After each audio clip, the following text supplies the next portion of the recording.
Ayan mga kalapatis, naalala nyo pa ba si Adeno?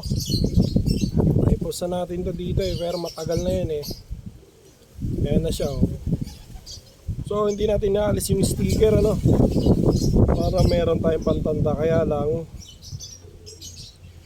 ayan nga, hindi na siya nakaalala bumalik dun sa BFRC to Bulacan yun Alam ko Bulacan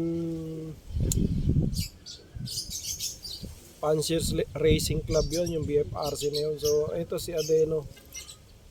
Kaya ako na-feature ulit dahil meron na naman tayong ligaw na ibon. At tumatambay na naman dito, baka matulad yan kay Adeno. So yan pakita din natin yung ibon na sinasabi natin. So yan si Adeno, libang na dito tumambay. Ayan nakitulog na yan dito kagabi. So pagka sinasabi nating dagit hinuhuli nga, pero dito kasi sa loob ko ganyan nga, bukas lang. So tambay siya rito, nakikain, patingin tanghalian. Ayan, bumalik na naman siya rito sa baba. Bastante dahil hindi hinuhuli. Ganun talaga yung mga ibon na nakikitropa dito sa mga ibon dito sa loob natin.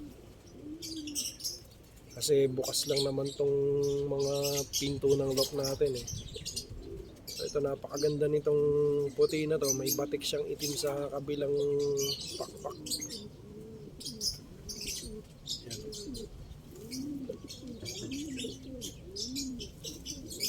Kanino man to, baka hindi na naman bumalik sa inyo dahil matutuwang tumambay dito pero dyan lang siya, hindi natin ikukulong.